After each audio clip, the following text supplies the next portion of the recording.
queremos te agradecer pelas pessoas que servem essa nação e o mundo. Te pedimos, ó Deus, por aqueles especialmente que perderam um ente querido num desses confrontos.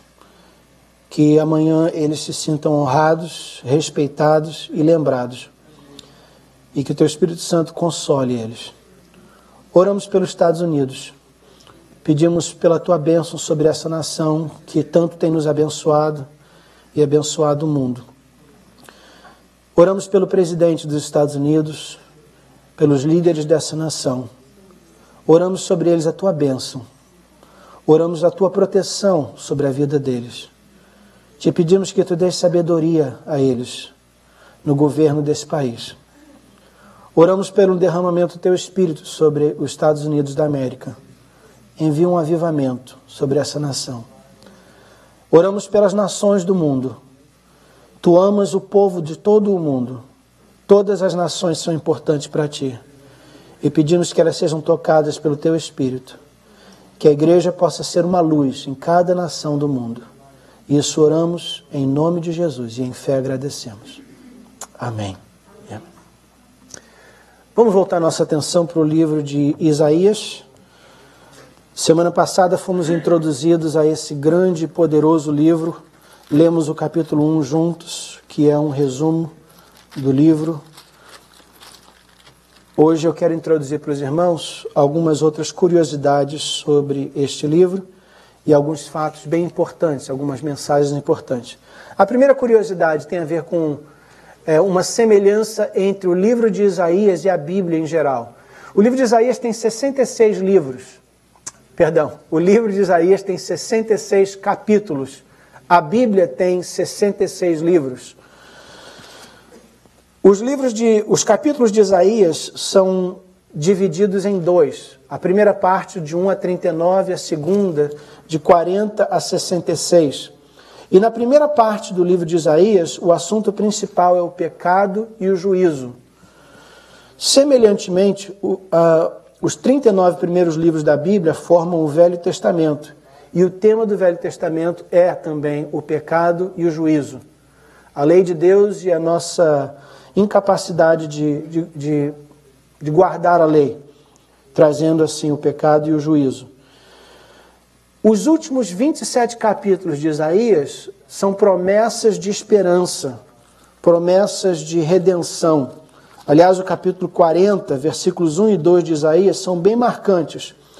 A Bíblia diz assim, Isaías 40, 1 e 2, o Senhor nosso Deus diz, consolem o meu povo. Depois de 39 capítulos falando sobre a justiça e o juízo de Deus, no capítulo 40, consolem o meu povo, falem carinhosamente aos moradores de Jerusalém e digam-lhes que já terminou a sua escuridão e que os seus pecados foram perdoados. Essa é a mensagem dos 27 últimos capítulos de Isaías. Essa também é a mensagem dos 27 livros do Novo Testamento. A mensagem de esperança e promessa, o Evangelho, a vinda de Jesus, a salvação da humanidade. Então vemos esse paralelo entre Isaías e os 66 livros da Bíblia. Olhando mais de perto para esses 66 livros, eu quero dar aos irmãos 3 gavetas onde a gente pode pôr informação. Eu costumo dizer que quando você lava a sua roupa e dobra a sua roupa, você geralmente põe numa gaveta porque fica muito mais fácil encontrar o que você precisa pondo em gavetas do que se está tudo em cima da cama, num montão, e você, cada vez que você precisar de alguma coisa, tem que procurar. Assim também é com a informação e a inspiração que recebemos da Bíblia. Ajuda a gente a ter gavetas para pôr informação. Então eu quero dar 3 gavetas para os irmãos. A primeira gaveta cobre os capítulos 1 a 35 de Isaías. A segunda gaveta cobre os capítulos 36 a 39 e a terceira e última gaveta são os capítulos 40 a 66. Na primeira gaveta, o rótulo na gaveta diz juízo, porque esse é o tema desses capítulos. A segunda gaveta é livramento, é um livramento que Deus deu ao rei Ezequias e à nação de Israel. Vamos falar sobre isso no domingo que vem. E a última gaveta é a gaveta da promessa, capítulos 40 a 66, que falam sobre um novo rei e um novo reino, um reino de justiça e de paz. No capítulo 40 a 66, Isaías fala sobre coisas que ainda nem aconteceram, porque ele trata sobre o milênio, o reinado de Cristo aqui na terra, que ainda está por acontecer. Então, o livro de Isaías é um livro rico, é um livro bonito, é um livro profundo e complexo. Hoje nós vamos focalizar só nessa primeira divisão, a divisão do juízo. Domingo que vem, se Deus quiser, falaremos sobre esses capítulos sobre o livramento e, por último, falaremos sobre as promessas de Deus nos capítulos 40 a 66.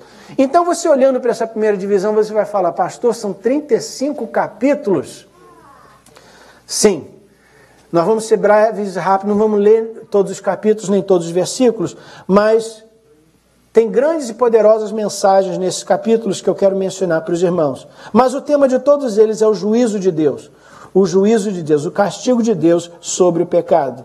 Primeiro, ele fala sobre o pecado de Judá, capítulos 1 a 6, o pecado de Israel, capítulo 7 a 12, o pecado das nações, capítulo 13 a 23, o pecado do mundo, capítulo 24 a 27, e depois ele volta a Jerusalém e, por final, ele fala sobre o juízo de Deus sobre a raça humana, nos capítulos 34 a 35.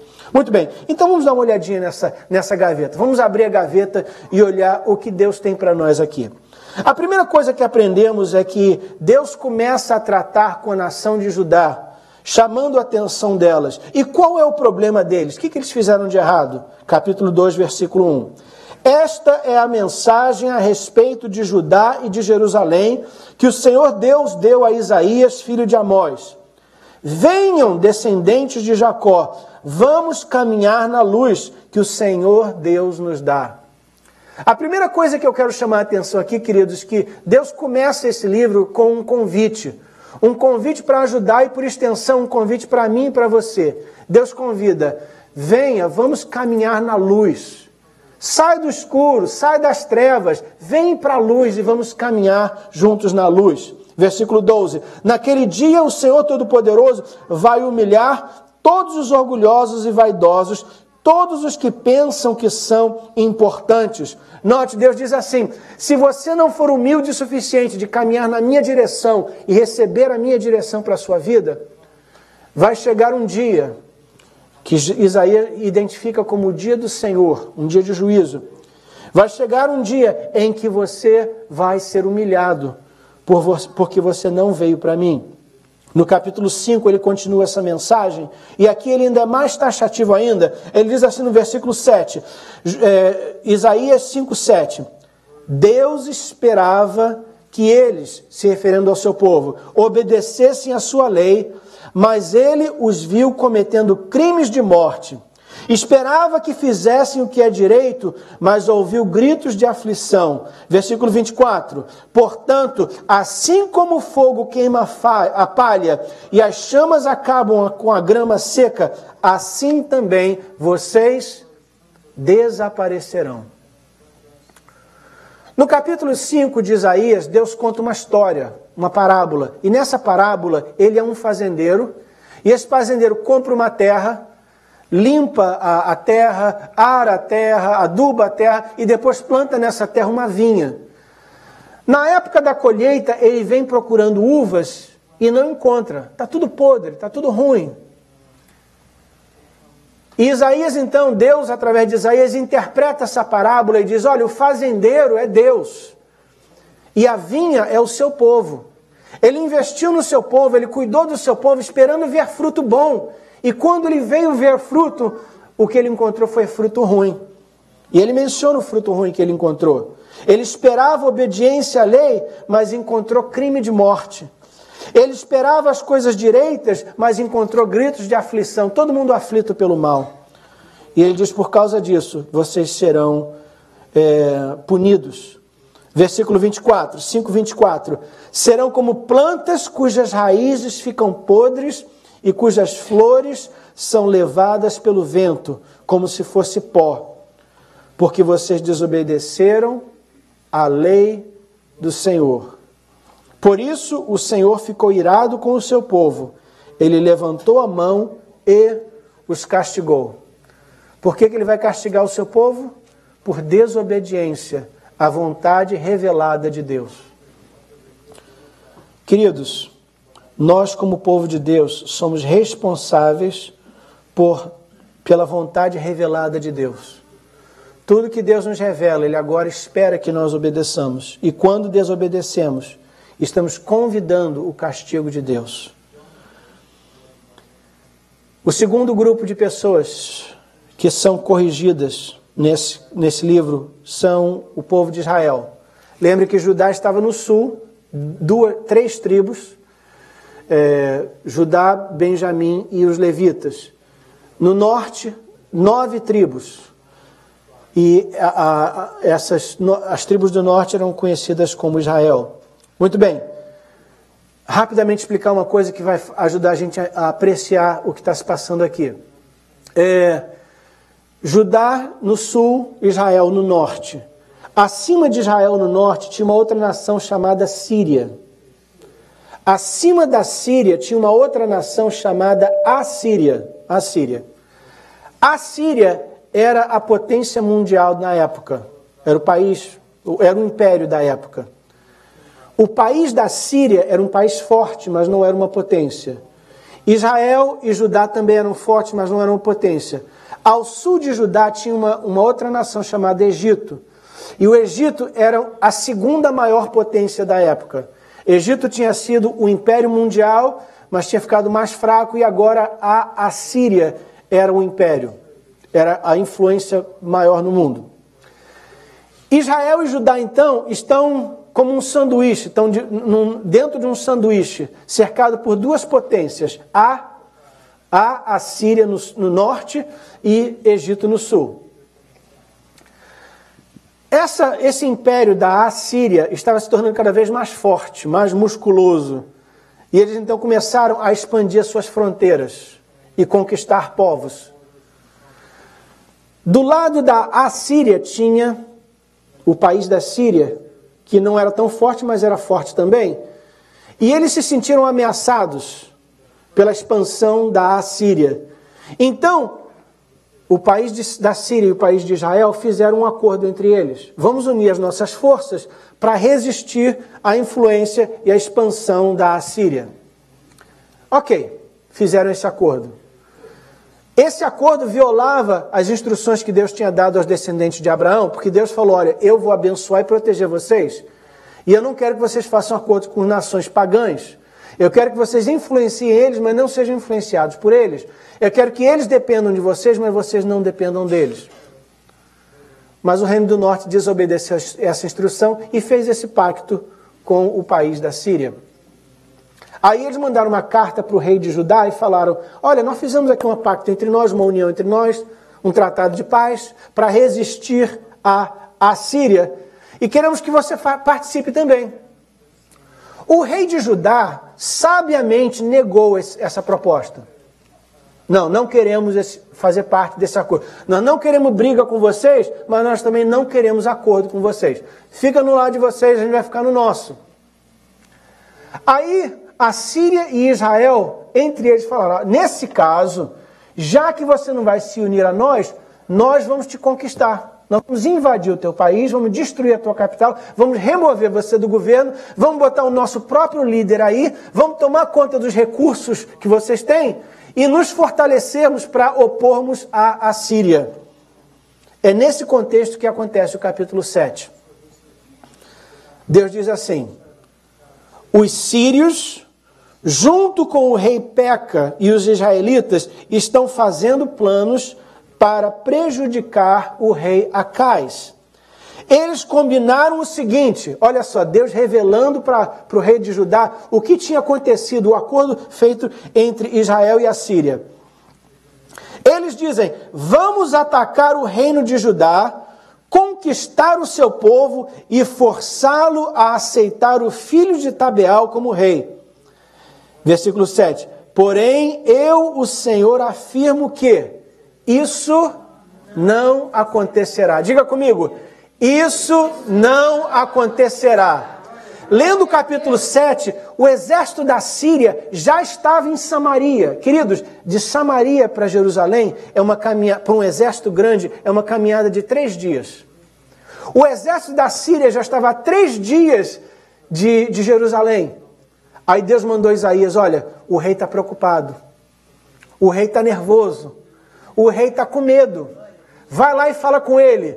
De fato, a Síria e Israel fizeram um plano contra você. De fato, o exército da Síria já está a caminho de Jerusalém. Mas isso não acontecerá. Diga comigo, isso não acontecerá. O inimigo ataca, mas Deus diz, isso não acontecerá. Os exércitos do inferno preparam uma cilada, preparam os seus recursos todos contra o povo de Deus, e Deus envia o profeta para dizer, isso não acontecerá. Não creia nas mentiras nem nas ameaças de Satanás. Quando o inimigo começar a te atazanar, diga para ele, isso não acontecerá. Eu vou te matar, eu vou te destruir, eu vou te roubar, você não vai acabar com nada, você não vai ser nada, você não vai ninguém.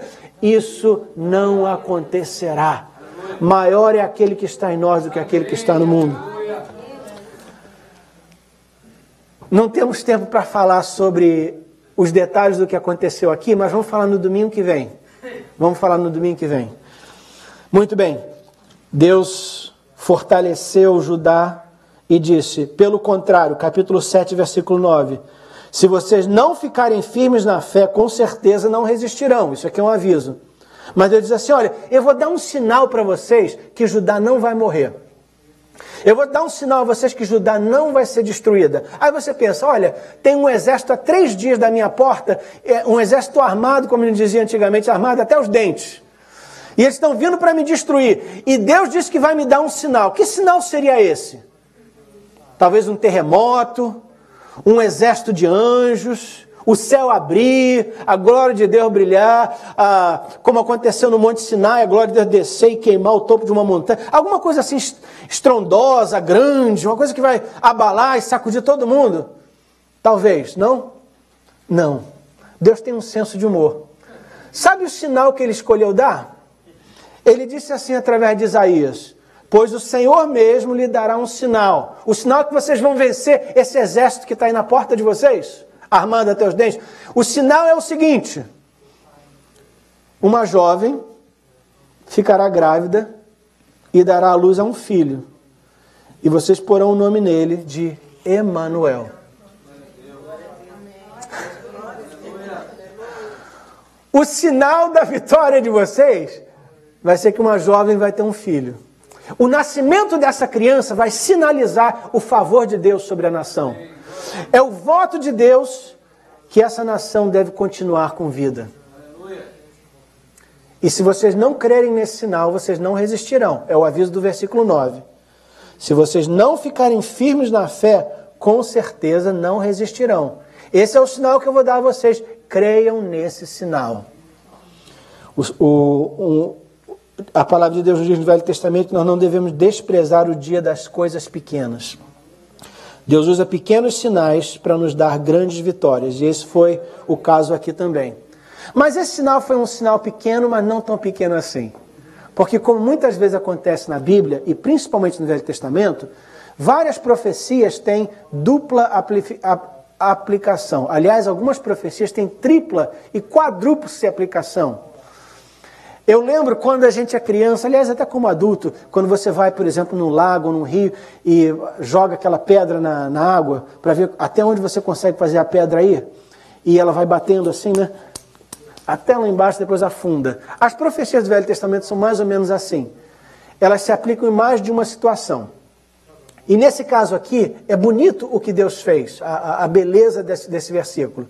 Em Isaías capítulo 7, versículo 9, aliás, versículo 14, a palavra que Isaías usou para descrever essa jovem que teria um filho foi a palavra em hebraico alma.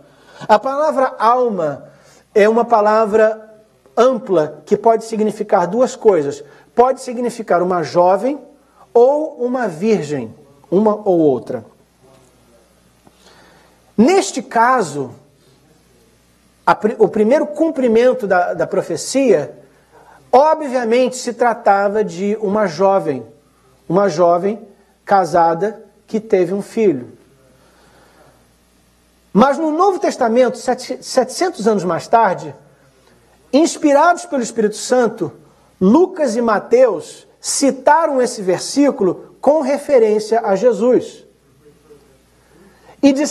E quando eles escreveram os seus evangelhos, eles obviamente escreveram em grego, porque agora a língua deles era o grego, e a palavra que eles usaram foi a palavra parthenos, que especificamente significa uma virgem, uma mulher que nunca teve filhos e nunca teve relacionamento sexual com ninguém.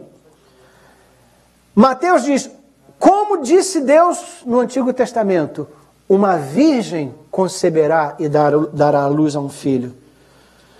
Esse filho, que seria o sinal do favor de Deus sobre a raça humana, é Jesus, o Messias, nascido da Virgem Maria. O que esse versículo nos ensina então é que o primeiro cumprimento da profecia era um cumprimento parcial, era uma sombra de uma realidade que viria mais tarde. Assim como esse menino nascido de uma jovem é sinal de que Judá vai sobreviver, assim também mais tarde vai vir um menino nascido de uma virgem, e ele é o sinal de Deus que o inferno não vai prevalecer contra a raça humana, que Deus vai remover o pecado do mundo. Este menino é uma ovelhinha, mas mais tarde vai vir o Cordeiro de Deus que tira o pecado do mundo. E no capítulo 9 de Isaías, ele então estende e amplia essa profecia, dizendo assim, falando não sobre o primeiro menino, mas agora sobre o segundo menino. Capítulo 9, versículo 6, porque um menino nos nasceu, um filho se nos deu. Note a natureza dupla de Jesus. Jesus era 100% homem e 100% Deus. Um menino nos nasceu, a natureza humana de Jesus.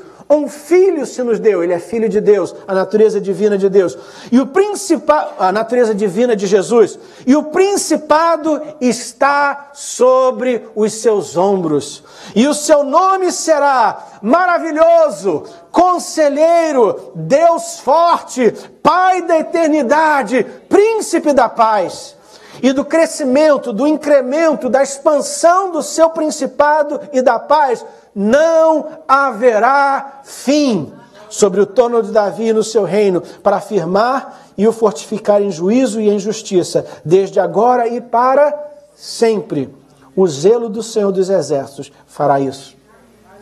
Deus estava prometendo que o problema da raça humana tem solução, e essa solução é Jesus Cristo, queridos. Ele é o Rei dos Reis, o Senhor dos Senhores, o menino que nos nasceu, o Filho que nos foi dado, o Filho de Deus, maravilhoso, Conselheiro, Deus forte, Pai da eternidade e Príncipe da paz. Muito bem. Então, assim ouvimos sobre o juízo sobre Judá, o juízo sobre Israel, e agora a terceira parte é o juízo sobre as nações, capítulo 13 a 23.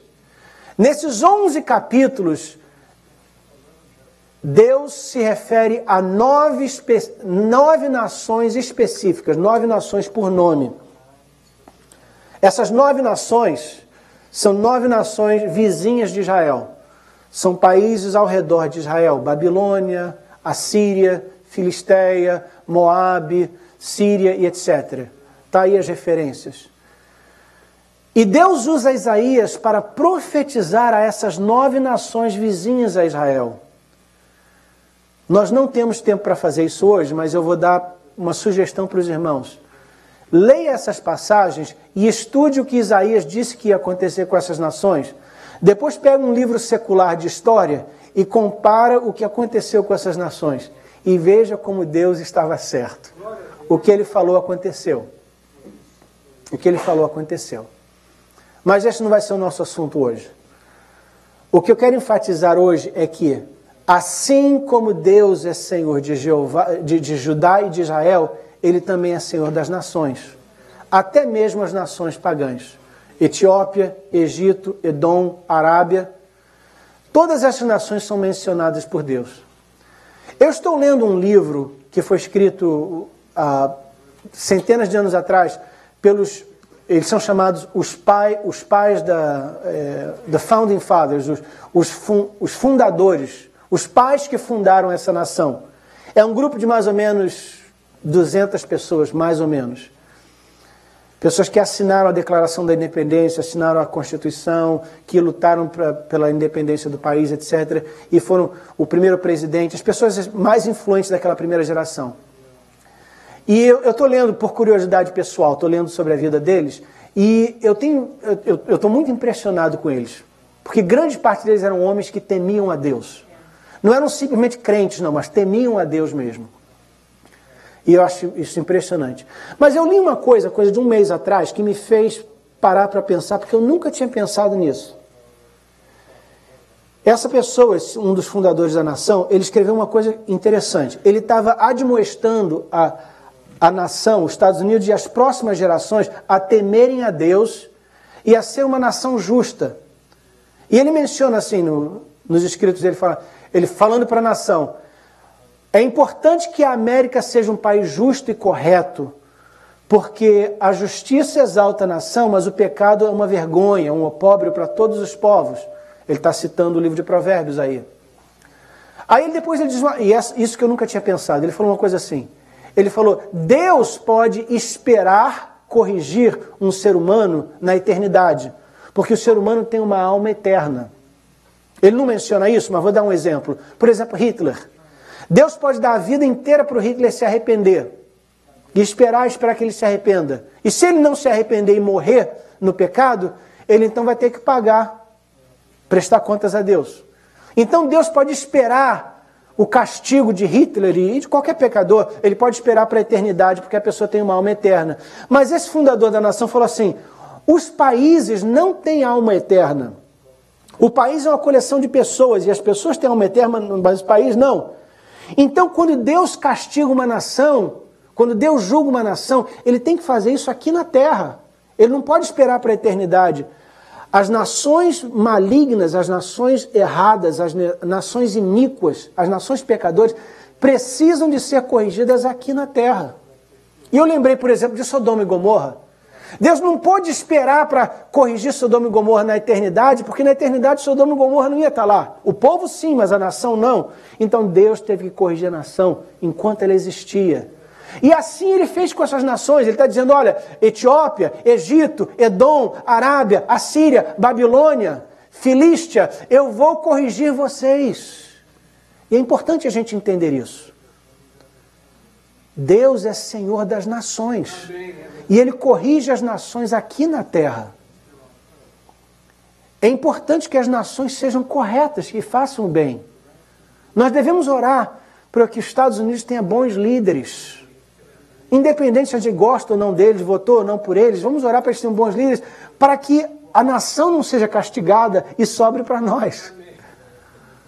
Nós devemos orar pelo Brasil, nós devemos nos preocupar com a corrupção do Brasil. A corrupção do Brasil tem que nos incomodar, porque se isso não for corrigido, Deus vai intervir e vai corrigir. Deus vai ter que pesar a mão. A maneira como a população é tratada, gente morrendo de fome, enquanto os nossos líderes, magnatas, exploram e sugam a vida do povo. Isso é uma injustiça, está errado. E se nós não reclamarmos, se nós não fizermos o que tiver no nosso alcance, justamente, para corrigir essa situação, Deus diz, olha, eu vou julgar as nações. E é interessante que quando você lê essa seção aí de 13 a 23, essa unidade de Isaías, as nações não estão sendo julgadas por violar a lei de Deus, porque eles não receberam a lei de Deus. Lembra que a Bíblia diz, a quem muito é dado, muito é cobrado. Então Deus não cobra do Egito, da Etiópia, de Edom, de Arábia, conhecer e cumprir os 10 mandamentos, porque eles não receberam os 10 mandamentos. Ele cobra isso de Judá e de Israel. O que ele cobra das nações? O próximo versículo, o próximo quadro vai mostrar para a gente. Capítulo 18, versículo 1. Capítulo 24, versículo 5. A terra está contaminada pelos seus habitantes, porque desobedeceram às leis. violaram os decretos e quebraram a aliança eterna. Na minha concepção, esses versículos não se referem à lei de Deus.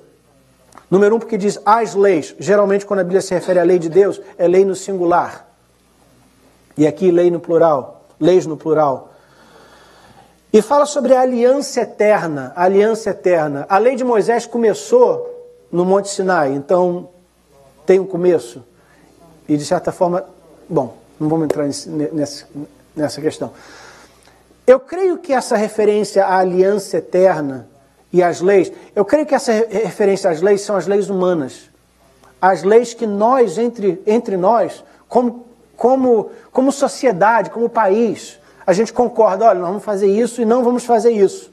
Isso vai estar certo e isso vai estar errado. E esse acordo entre nós permite que a gente viva em comum. Eu vou te respeitar e você vai me respeitar. O que está dentro da sua casa é seu, o que está dentro da minha casa é meu. Eu não vou invadir a sua casa para roubar o que é seu, você não invade a minha para roubar o que é meu. É um acordo entre nós, é um acordo social. Quando eu entrar na freeway, eu vou ficar do lado direito, os carros que vêm vindo nessa direção vão para o lado de lá. É um acordo entre nós, um acordo social.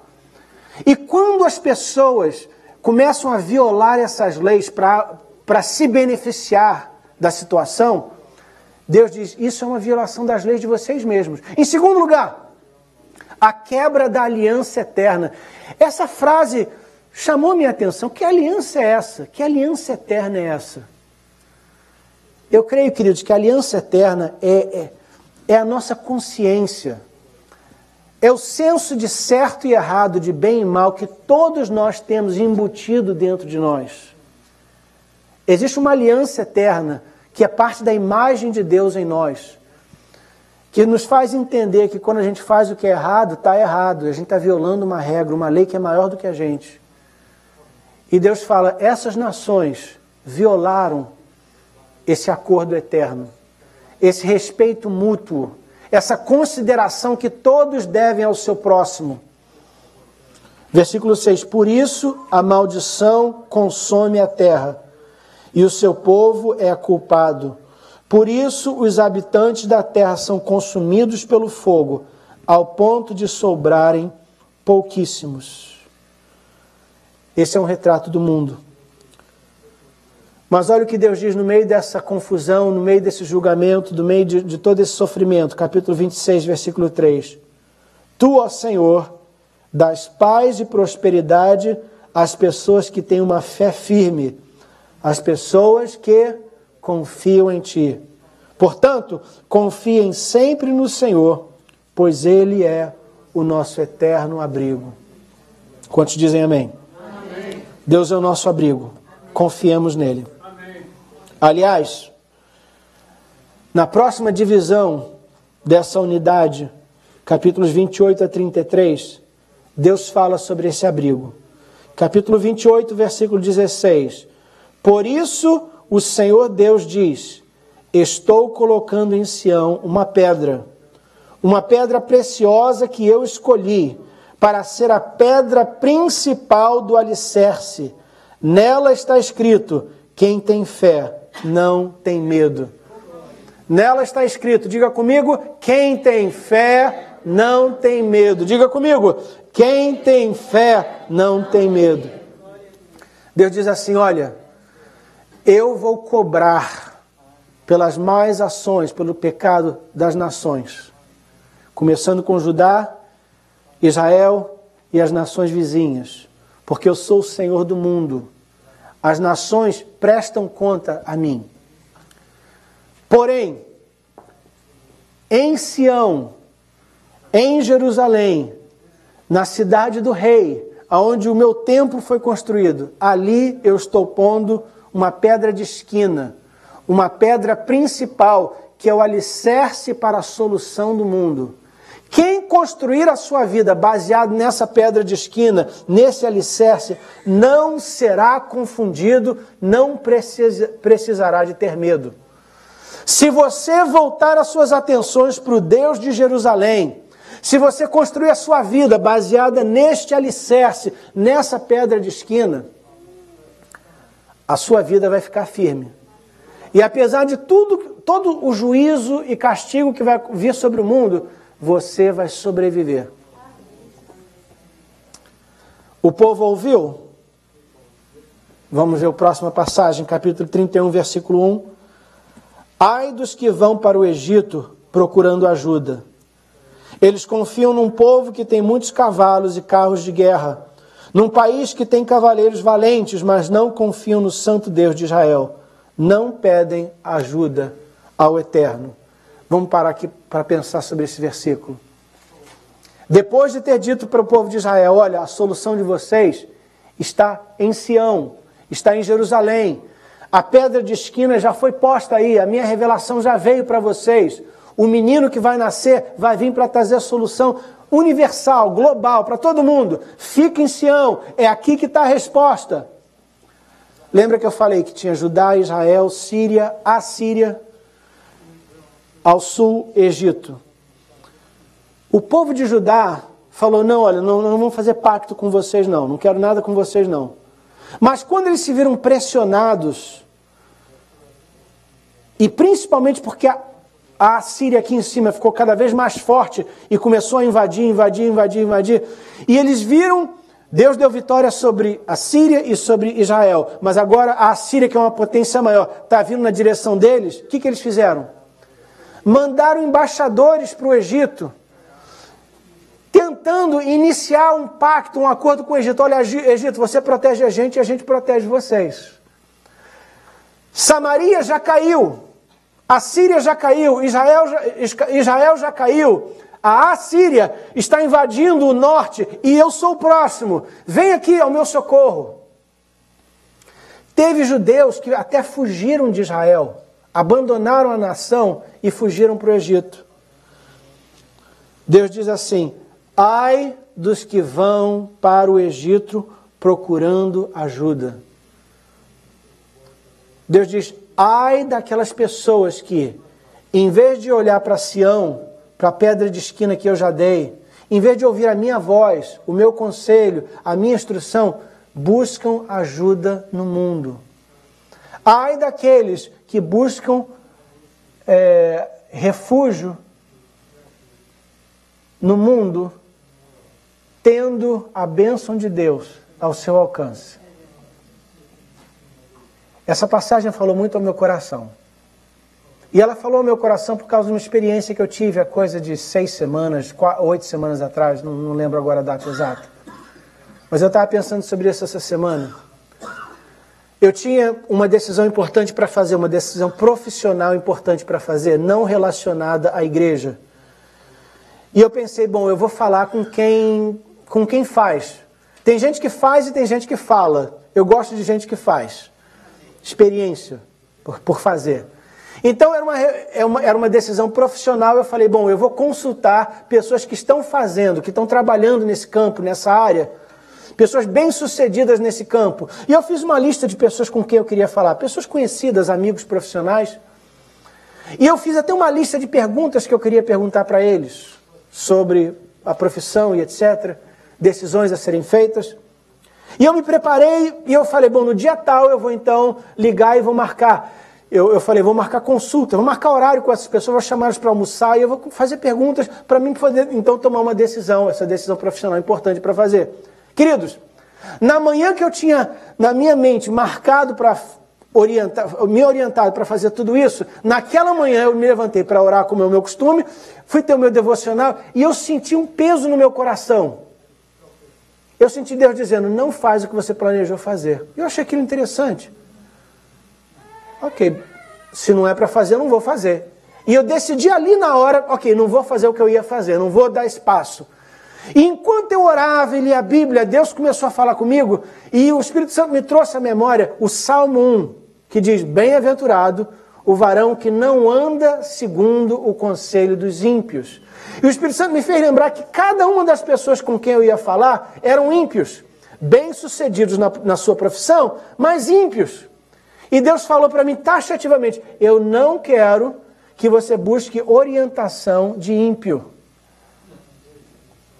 Eles são seus amigos, você continua sendo amigos com eles, você continua tendo relacionamento com eles, você continua ministrando a eles, mas eu não quero que você busque solução com o ímpio. A sua solução, a sua orientação, a sua direção vai vir de mim, do meu espírito, da minha palavra ou do meu povo. Vai vir do meu povo, da minha palavra ou de mim mesmo. Eu falei, Senhor, perfeitamente, rasguei o papel, não está mais aqui, quem ia fazer? É interessante que Deus não me deu as respostas às perguntas que eu ia fazer às pessoas. Deus ainda não me deu. Mas eu estou esperando, não tem pressa. Já lemos que quem constrói em Sião não vai ter medo. Na tradução da João Ferreira de Almeida diz assim, quem nele confia não se apresse. Não se apresse, não se desespere, não haja na pressão. A Síria está chegando, eu vou fazer eu tenho que fazer alguma coisa, aí toma uma má decisão. Quem confia em Deus não se apresse. Não se apresse. Deus está no controle. Ainda não tem a resposta, mas eu sei de onde a resposta vai vir e eu sei de onde ela não vai vir. Ela não vai vir do mundo. Ela não vai vir dos ímpios. Por melhores e mais bem-sucedidos que eles sejam, a nossa solução, os nossos conselhos, a nossa orientação não vem do mundo. Isso ficou bem claro para mim nas últimas 6 semanas. E eu quero te desafiar, igreja. Eu quero te encorajar. Eu quero compartilhar com você a lição que eu estou aprendendo. Não busque conselho de ímpio. Bem-aventurado o varão que não anda segundo o conselho dos ímpios. Se precisa de conselho, busque o conselho dentro da igreja. Fale com o seu pastor. Consulte a sua pastora. Peça um crente de oração para orar com você. Leia a Bíblia, pergunta para Deus. Se você precisa falar com um psicólogo, procure um psicólogo cristão. Eu estava falando com alguém há não muito tempo atrás, já faz algum tempo, uma coisa menos de um ano eu acho. E essa pessoa estava falando que ela foi consultar um psicólogo e o psicólogo falou, não, a melhor coisa que você faz é largar o seu casamento, desiste do casamento. Você vai buscar conselho e a pessoa diz isso para você? Se você vai buscar conselho financeiro para alguém, ele vai olhar e falar, olha, a primeira coisa que você tem que fazer para poupar dinheiro é parar de dizimar. Não é isso que ele vai falar? Não é isso que ele vai falar? Bem-aventurado o varão que não anda segundo o conselho dos ímpios. Deus não quer que a gente vá consultar o mundo. Gente, tem sabedoria dentro da igreja. Tem sabedoria dentro da igreja. Procure pessoas sábias dentro da igreja. Observe quem é sábio, quem não. Olha, tu veja que aquele irmão é um irmão de sabedoria. Veja que aquela irmã é uma irmã de oração. Veja que aquele casal é um casal centrado. E busque a ajuda dessas pessoas. Não busque conselho dos ímpios. Deus diz, ai dos que vão para o Egito procurando ajuda. Ai dos que vão para o Egito procurando ajuda. A última parte dessa sessão, dessa unidade, com isso encerramos. No capítulo 34 e 35, Deus fala através de Isaías sobre o fim da história. O fim da história. Ele estava falando sobre o juízo, sobre o juízo das nações, e aqui ele fala sobre o juízo final. Capítulo 34, versículo 1. Venham nações e escutem, reúnam-se povos e prestem atenção, que a terra inteira escute e que ouçam todos que nela vivem. Versículo 8. Pois esse será o dia da vingança de Deus, o Senhor, o dia em que ele acertará as contas com os inimigos do seu povo, os inimigos de Sião. Deus fala aqui, queridos, que vai haver um dia em que Deus vai exercer vingança sobre os povos da terra que rejeitaram a mensagem de reconciliação da parte de Deus. Capítulo 35, versículo 3. Olha que versículo bonito. Em meio a todo esse juízo e condenação, Deus diz assim, fortaleçam as mãos cansadas e deem firmeza aos joelhos fracos. Com quem Deus está falando? Com o seu povo, com o povo de Deus. Ele diz assim, olha, igreja, meu povo, dedique a sua vida para fortalecer as mãos cansadas e firmar os joelhos fracos. É ministério da igreja, queridos, fortalecer os fracos, fortalecer os cansados. Versículo 4. digam aos desanimados. Para um minutinho só. Olha ao seu redor, vê se você encontra algum desanimado perto de você. Tem alguém desanimado hoje? Dá uma olhadinha aí se tem alguém desanimado. Porque Deus está te dando uma missão aqui, olha. Deus diz assim, diga ao desanimado. Juntos, leiam em voz alta comigo. Não tenham medo, animem-se, pois o nosso Deus está aqui. Ele vem para nos salvar, Ele vem para castigar os nossos inimigos. Aleluia! Glória a Deus! Aleluia! Aleluia! Se tem alguém desanimado aqui hoje, Deus me deu uma mensagem para você. Não tenha medo, anime-se, pois o nosso Deus está aqui. Ele vem para nos salvar, Ele vem para castigar os nossos inimigos. Decore essa mensagem, queridos, e compartilhe ela com as pessoas. É seu ministério fortalecer os cansados e firmar os fracos. E dizer a eles, não tenha medo, anime-se. Põe-se de pé comigo.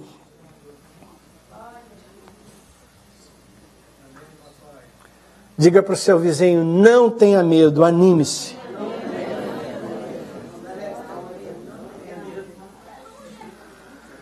Às vezes você tem que se olhar no espelho e dizer, olha, não tenha medo, anime-se. Não é assim? Eu faço, comigo mesmo. Depois de impor as mãos e repreender a calvície, a segunda coisa... A segunda coisa que eu faço... A segunda coisa que eu faço é me encorajar no Senhor. Não tenha medo, anime-se, o Senhor está contigo. Maior é aquele que está em nós do que aquele que está no mundo. Oremos. Equipe de louvor, socorro. Se vocês não entrarem aqui no púlpito, eu vou continuar falando. A igreja está... Louvemos a Deus. Enquanto a equipe de louvor se prepara para cantar um último hino, que será a nossa bênção apostólica, eu quero orar por você, que Deus te anime e te fortaleça. Querido Deus e Pai, em meio à confusão que está acontecendo no mundo, em meio às crises ao nosso redor, os nossos olhos estão em Ti. Estamos animados, estamos contentes, estamos alegres, estamos com grandes expectativas, porque o Senhor é conosco. Maior é aquele que está em nós do que aquele que está no mundo. A nossa confiança está em Ti. Buscamos, a Deus, o Teu conselho, a Tua direção. Confiamos em Ti. Dirige os nossos passos, ó Deus. E eu te peço que Tu nos use essa semana para fortalecer aos fracos e animar os cansados. Em nome de Jesus. Amém.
Done by